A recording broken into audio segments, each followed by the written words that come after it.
Assalamualaikum warahmatullahi wabarakatuh. Perkenalkan, nama Ibu Imas Maspuratus Solihat. Ibu mengajar di SMA Negeri 1 Cijeruk, mata pelajaran Pendidikan Kewarganegaraan kelas 10 IPS. Semoga nanti kita bisa bertatap muka langsung. Tetap jaga kesehatan dan selalu bersemangat. Terima kasih. Alhamdulillahirrabbilalamin, kita dapat bertemu walaupun dalam keadaan pembelajaran daring. Semoga dengan pembelajaran daring ini kalian selalu tetap bersemangat belajar. Materi pembelajaran yang akan kita pelajari di bab pertama atau KD 3.1 Pendidikan Pancasila dan Kewarganegaraan, yaitu nilai-nilai Pancasila dalam kerangka praktik penyelenggaraan pemerintah negara. Tujuan pembelajaran ini diharapkan kalian mampu menganalisis nilai-nilai Pancasila dalam kerangka praktik penyelenggaraan pemerintah negara Kesatuan Republik Indonesia. Pemerintahan Negara Kesatuan Republik Indonesia sebagai pemegang kekuasaan negara terdiri atas dua tingkatan, yaitu pemerintah pusat dan pemerintah daerah. Dalam arti luas, pemerintah pusat dilaksanakan oleh setiap lembaga negara yang tugas dan kewenangannya sudah diatur dalam Undang-Undang Negara Republik Indonesia tahun 1945 serta peraturan perundang-undangan yang lainnya. Dalam arti sempit, pemerintah pusat dilaksanakan oleh lembaga-lembaga eksekutif, yaitu Presiden, Wakil Presiden, Kementerian Negara, dan lembaga pemerintahan non-kementerian. Sistem pembagian kekuasaan negara Republik Indonesia. 1. Macam-macam kekuasaan negara. Kekuasaan negara merupakan kewenangan negara untuk mengatur seluruh rakyatnya untuk mencapai keadilan dan kemakmuran serta keteraturan. Kekuasaan menurut John Locke sebagaimana dikutip oleh Rianto 2006.273 bahwa kekuasaan negara dibagi menjadi 3.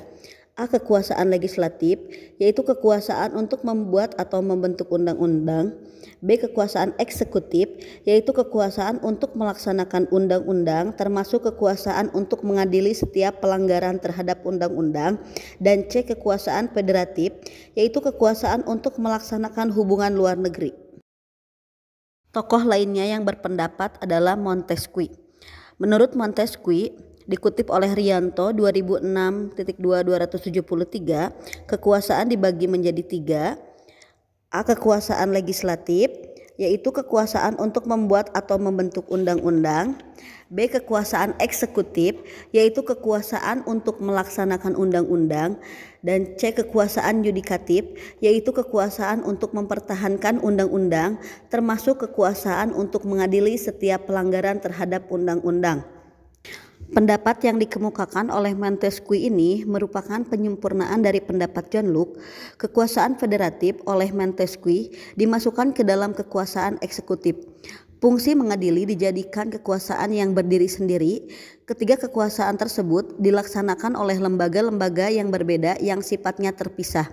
Teori ini dinamakan trias politika. 2. Konsep pembagian kekuasaan. Menurut Kusnardi dan Ibrahim 1983.2.140 menyatakan bahwa istilah pemisahan kekuasaan separation of power adalah kekuasaan negara itu terpisah-pisah dalam beberapa bagian, baik mengenai organ maupun fungsinya. Dengan kata lain, lembaga pemegang kekuasaan negara yang meliputi lembaga legislatif, eksekutif, dan yudikatif merupakan lembaga yang terpisah satu sama lainnya, berdiri sendiri tanpa memerlukan koordinasi dan kerjasama. Pembagian kekuasaan atau division of power memiliki mekanisme pembagian kekuasaan yang berbeda. Kekuasaan negara itu memang dibagi-bagi dalam beberapa bagian, legislatif, eksekutif, dan yudikatif, tetapi tidak dipisahkan. Hal ini membawa konsekuensi bahwa di antara bagian-bagian itu dimungkinkan ada koordinasi atau kerjasama. Mekanisme pembagian ini banyak sekali dilakukan oleh banyak negara di dunia termasuk Indonesia. Mekanisme pembagian kekuasaan di Indonesia diatur sepenuhnya di dalam Undang-Undang Negara Republik Indonesia tahun 1945. Penerapan pembagian kekuasaan di Indonesia terdiri atas dua bagian, yaitu pembagian kekuasaan secara horizontal dan pembagian kekuasaan secara vertikal. A. Pembagian kekuasaan secara horizontal. Pembagian kekuasaan secara horizontal yaitu pembagian kekuasaan menurut fungsi lembaga-lembaga tertentu, legislatif, eksekutif, dan yudikatif. Berdasarkan Undang-Undang Negara Republik Indonesia tahun 1945, pembagian ini dilakukan pada tingkat pemerintah pusat dan pemerintah daerah. Pembagian kekuasaan pada tingkat pemerintahan pusat mengalami pergeseran setelah terjadi perubahan Undang-Undang Negara Republik Indonesia tahun 1945.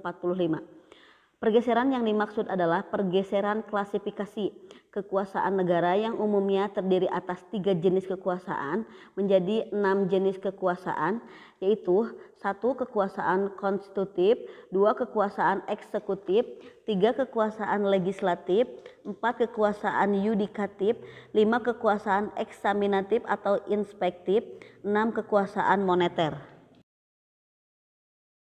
Pembagian kekuasaan secara vertikal. Pembagian kekuasaan secara vertikal merupakan pembagian kekuasaan berdasarkan tingkatannya, yaitu pembagian kekuasaan antara beberapa tingkatan pemerintahan. Pasal 18 ayat 1 Undang-Undang Negara Republik Indonesia tahun 1945 menyatakan bahwa Negara Kesatuan Republik Indonesia dibagi atas daerah-daerah provinsi, dan daerah-daerah provinsi itu dibagi atas kabupaten dan kota, yang tiap-tiap provinsi dan kabupaten kota itu mempunyai pemerintahan daerah yang diatur dengan undang-undang. Berdasarkan ketentuan tersebut, pembagian kekuasaan secara vertikal di negara Indonesia berlangsung antara pemerintahan pusat dan pemerintahan daerah, pemerintahan provinsi dan pemerintahan kabupaten atau kota. Hanya itu yang dapat Ibu sampaikan. Kurang dan lebihnya Ibu mohon maaf. Semoga materinya bermanfaat dan kalian bisa terus belajar di rumah dengan semangat. Terus jaga kesehatan, selalu belajar dan mengerjakan tugas. Terima kasih. Wassalamualaikum warahmatullahi wabarakatuh.